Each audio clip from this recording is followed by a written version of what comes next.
O cristianismo é hoje a religião mais difundida no mundo. São cerca de 2,4 bilhões de seguidores, o que representa cerca de um terço da população global. Mas você já parou para pensar que isso nem sempre foi assim e como nós chegamos a essa proporção? No início, o cristianismo ele era representado por 12 pessoas que eram os discípulos de Jesus e que se tornaram apóstolos posteriormente. Mas para chegar ao que é hoje, em muitos casos custou a vida daqueles que acreditaram no Evangelho, que acreditaram nessa mensagem. Foi muito sangue, suor e lágrimas que foram derramados ao longo do percurso, ao longo da história. E se hoje nós temos a liberdade de abrir a Bíblia, ir a um culto, ir a uma igreja, falar sobre Deus, muito se deve àqueles que vieram antes de nós, que abriram esse caminho. Mas será que nós entendemos realmente o caminho que foi percorrido? É por isso que hoje nós vamos começar aqui a série que chama Gigantes da Fé. Ela tem como objetivo mostrar para você como que homens e mulheres de Deus, por meio dos seus acertos e das suas falhas, como que eles fizeram com que o Evangelho pudesse chegar até nós atualmente.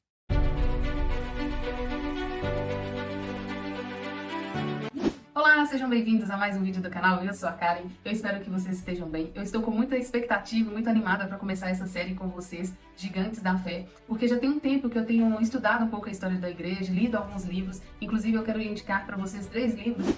O primeiro é A História Eclesiástica de Eusébio de Cesareia. O segundo livro é A História do Cristianismo, do Bruce. Ele é um teólogo e um professor e ele consegue, de uma forma muito simples, narrar a história do cristianismo desde o seu princípio, E é uma leitura muito leve, com muitas informações que você pode aprender muito sobre a história da igreja. Eu aconselho demais. Ele entra em vários detalhes importantes sobre a história. E por fim, A Fascinante Busca pelos 12 Apóstolos, do William. Esse livro ele é bem mais fino, do que os outros. E ele consegue ali, através dos estudos que ele fez, das viagens que ele fez, traçar a história, de cada um desses apóstolos, como que após o Pentecostes eles saíram para poder pregar o Evangelho. Então é uma leitura também muito fácil de ser feita.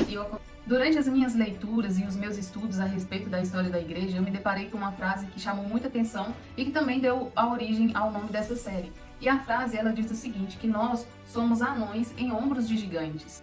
Essa metáfora, ela é atribuída a Bernard do Chartres, do século XII, e ela passa a ideia de que nós só conseguimos avançar nos nossos conhecimentos e nas nossas descobertas graças àquelas pessoas que vieram antes de nós. Isaac Newton também usou essa expressão em 1675 ao dizer: "O que eu vi mais longe foi por estar sobre os ombros de gigantes". No cristianismo, essa expressão é ainda mais verdadeira. O legado teológico e espiritual que nós temos hoje se deve ao fato de que homens e mulheres dedicaram a sua vida para trazer essa palavra de Deus até nós. Ao longo dessa série, nós vamos explorar a história desses homens e dessas mulheres, não no intuito de venerá-los, mas para descobrir como que, apesar das suas limitações e das suas falhas, eles deixaram um profundo impacto que ainda ecoa na nossa fé até os dias de hoje. Se você quer aprender mais ao longo dessa série e se inspirar nessas histórias, eu já te convido a se inscrever no canal, ativar o sininho, porque toda quinta-feira eu vou trazer aqui para vocês um episódio novo a respeito dessas pessoas. E hoje nós vamos começar com 4 pessoas que eram comuns, mas que se tornaram os pilares da igreja, que são Simão, conhecido também como Pedro, André, Tiago e João. Pedro é, sem dúvidas, um dos personagens, uma das pessoas mais conhecidas no meio cristão. Não só pelas passagens bíblicas ao seu respeito, mas pelo legado que ele deixou ao longo da história do cristianismo, ao longo da história da igreja. Ele inicialmente era um simples pescador e antes de conhecer Jesus, ele era apenas conhecido como Simão. O Messias foi apresentado para Pedro através do seu irmão André.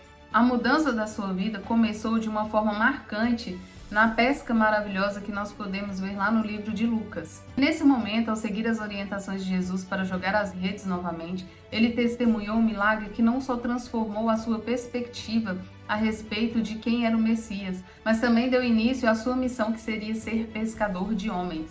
Jesus deu a Simão um novo nome, que foi Pedro ou Cefas, que significa rocha. E esse nome simbolizava a transformação que Simão iria passar. Ele se tornaria uma pessoa firme sobre quem a igreja seria edificada. Tu és Simão, filho de João. Tu serás chamado Cefas, que quer dizer Pedro. Essa mudança não foi apenas nominal. Ela demonstra o amadurecimento pelo qual Pedro iria passar ao longo da caminhada com Jesus e também após a ressurreição. Em Mateus 16, do versículo 17 ao 18, Jesus reafirma a importância do plano divino na vida de Pedro. Tu és Pedro, e sobre esta pedra edificarei a minha igreja. e as portas dos Hades não prevalecerão contra ela. Pedro era um homem de extremos. Seu caráter mesclava pela coragem, pela covardia, pela força, pela fraqueza, pela fé e pelas dúvidas. Essa dualidade o tornou um personagem fascinante. Alguns traços de Pedro incluem obediência e entrega. Foi quando ele deixou a sua profissão, os seus afazeres, o seu ganha-pão para poder seguir Jesus na pesca maravilhosa. A fé genuína. Ele foi o primeiro a confessar que Jesus ele era o Cristo, o Filho do Deus vivo. Coragem impulsiva. Nós vemos na palavra de Deus que ele foi o único discípulo que andou sobre as águas. Enquanto muitos, olham para essa passagem e ressaltam o fato de que ele se desviou do olhar, de Cristo e passou a prestar atenção nas ondas e no vento e assim ele afundou, nós devemos também perceber que apesar disso, ele foi o único que andou sobre as águas e o único que voltou com Jesus para o barco, enquanto os outros ficaram olhando esse acontecimento. Ele também tinha uma lealdade exagerada em alguns determinados momentos. Quando os soldados seguiram, para poder prender Jesus ali no Getsemane, ele cortou a orelha do soldado e ele também demonstrou por algumas vezes algumas fraquezas, principalmente quando Jesus estava sendo interrogado, ele negou Jesus 3 vezes e isso o amargurou completamente. E mesmo diante desses erros e acertos, Pedro demonstrou um coração disposto a servir a Jesus, um coração disposto a aprender. Além disso, ele era um dos poucos discípulos que estavam no círculo íntimo de Jesus. E por estar nesse círculo, ele pôde presenciar milagres que outros discípulos não presenciaram. Após ser cheio do Espírito Santo em Pentecostes, Pedro se tornou um dos principais personagens da igreja primitiva e o seu impacto foi inegável. Ele pregou para multidões, levando milhares à conversão, como nós podemos ver em Pentecostes. Ele realizou milagres como cura do aleijado no templo e a ressurreição de Tábita. A Bíblia relata que as pessoas traziam os enfermos para as ruas na esperança de que a sombra de Pedro os tocasse enquanto ele passava. Foi ele quem enfrentou as autoridades judaicas defendendo a fé cristã. Foi ele quem aplicou a disciplina eclesiástica no caso de Ananias e Safira. Ele foi pioneiro na inclusão dos gentios ao cristianismo, como foi no caso da conversão de Cornélio. Ele liderou os apóstolos e ele foi considerado como uma das colunas da igreja, conforme nós podemos ver Paulo testemunhando isso em Gálatas 2:9. E ele também foi autor de 2 epístolas, a 1ª e a 2ª Pedro, que impactam as pessoas até os dias de hoje. Pedro, ele pregou o evangelho em diversas regiões, tanto em Jerusalém, quanto em Samaria, quanto em Roma e em Antioquia, mesmo diante de muitas perseguições. Durante o reinado de Nero, ele foi preso, e a história conta que, apesar do sofrimento ao qual ele foi submetido, ele ainda conseguiu converter diversos carcereiros e soma-se aí cerca de 50 pessoas que foram convertidas durante a prisão dele. E de acordo com a tradição, ao ser condenado, ele pediu para que fosse crucificado de forma para baixo, porque ele não se achava digno de ser crucificado como Jesus foi. E isso se tornou um símbolo da sua humildade e da sua devoção inabalável. André era irmão de Pedro e ele nasceu em Betsaida, mas com o tempo ele passou a viver em Cafarnaum, próximo do mar da Galileia. Ele era pescador por profissão, mas ele já demonstrava um zelo mais pelas coisas espirituais do que pelas coisas naturais. Antes de conhecer Jesus, ele foi discípulo de João Batista, e foi com João Batista que ele aprendeu que Jesus, o Messias, o Rei, esperado, ele viria. E ao ouvir João declarar que Jesus, ele era esse Messias, ele abandonou todas as suas coisas e passou a servi-lo. E André, ele também é reconhecido como aquele que apresentou Jesus aos outros discípulos. E essa era uma característica marcante na vida de André. Ele era um conector, ele era uma pessoa que conectava as pessoas a Jesus. André, ele esteve presente em momentos transformadores. Ele esteve presente no primeiro milagre que Jesus fez, que foi transformar a água em vinho. E ele foi uma das pessoas que, ao presenciar aquela multidão faminta, ele não chegou a Jesus com um problema. Na realidade, ele foi com a solução. Foi ele quem apresentou aquela criança que tinha somente, alguns pães e peixes para serem multiplicados ali. Então ele é essa pessoa que, além de conectar outras pessoas a Jesus, ele também traz soluções. Após a ressurreição de Jesus, André, ele dedicou a sua vida em prol de pregar o evangelho. Eusébio relata que André, ele evangelizou em diversas regiões, incluindo a Ásia Menor, a Grécia e a área do Mar Negro, como Sítia, que hoje é atual sul da Rússia, Geórgia e Ucrânia. Sua atuação nessas regiões foi tão fundamental que ele é considerado como um dos fundadores da Igreja Ortodoxa. Mesmo sem muitos registros bíblicos a respeito da sua vida em ministério após o dia de Pentecostes, as histórias e as tradições relatam que ele era um apóstolo incansável e comprometido em evangelizar as pessoas. A tradição apresenta diferentes relatos sobre o martírio de André. De acordo com o livro O Martírio de Santo André, o apóstolo foi apedrejado e crucificado em Sítia. Outra forte tradição amplamente aceita situa o seu ministério e martírio na Grécia.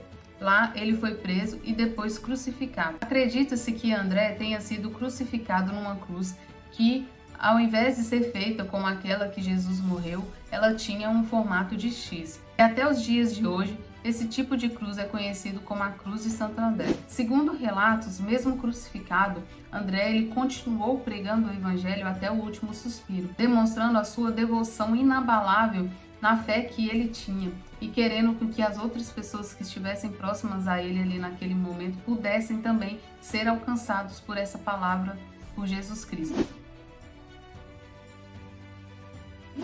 Apesar do relativo silêncio bíblico a respeito de Tiago, ele foi um apóstolo notável no meio cristão. Ele era conhecido como Tiago o Maior, né? E ele era irmão de João, filho de Zebedeu. E Jesus deu aos dois, tanto Tiago como João, o apelido de Filhos do Trovão. Tiago, ele também era um pescador e ele foi chamado por Jesus no mesmo episódio da pesca maravilhosa, como foi com Pedro.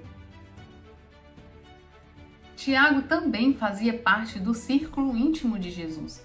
Ele pôde presenciar milagres que outros discípulos não puderam, ou ele pôde presenciar, por exemplo, a ressurreição da filha de Jairo, a transfiguração no monte e a agonia também no Getsêmani antes de Jesus ser crucificado. Esses momentos foram essenciais para fortalecer a fé de Tiago. Presenciar, testemunhar esses eventos fizeram com que Pedro, Tiago e João tivessem coragem para morrer pelo Evangelho, para que eles pudessem conhecer a realidade do mundo espiritual e eles também puderam compreender o sofrimento de Cristo ali no Getsêmani. Tradições indicam que Tiago ele teria evangelizado a Espanha. Alguns historiadores questionam esse fato porque talvez não teria dado tempo de Tiago sair de Jerusalém e evangelizar a Espanha, porque ele foi o primeiro apóstolo a sofrer um martírio. Se ele foi para a Espanha ou não, ele permanece como sendo o padroeiro daquela cidade devido à influência que ele teve na evangelização.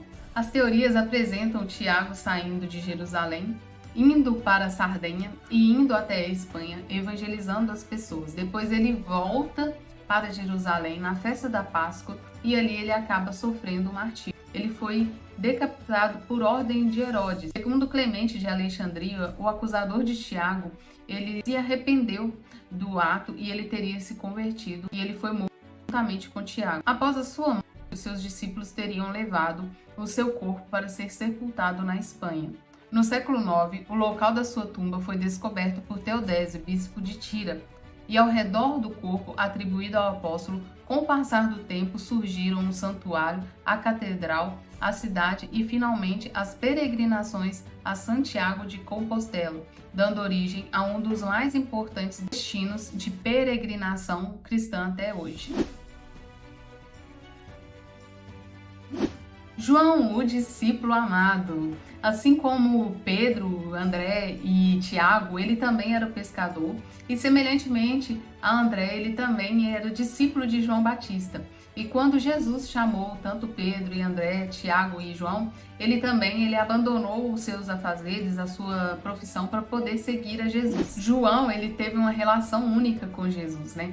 Ele é conhecido, como eu mencionei, como discípulo amado. Ele se sentia amado por Cristo e ele também estava no círculo íntimo dos discípulos que estavam mais próximos de Jesus. Então ele pôde presenciar, né, muitos milagres, conforme eu mencionei sobre Pedro e Tiago. Além disso, ele ocupou um lugar de privilégio na ceia. Ele estava ao lado de Jesus durante a Santa Ceia e foi ele, né, a quem Jesus pediu para que cuidasse de Maria após a sua morte.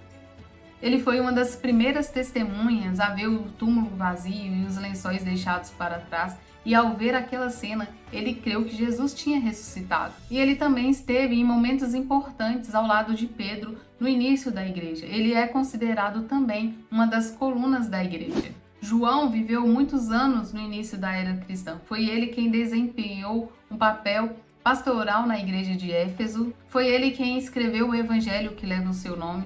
Além disso, ele escreveu 3 epístolas que também levam o seu nome e escreveu o livro de Apocalipse. João foi o único apóstolo que não teria sofrido martírio. A história conta que ele morreu de causas naturais em Éfeso.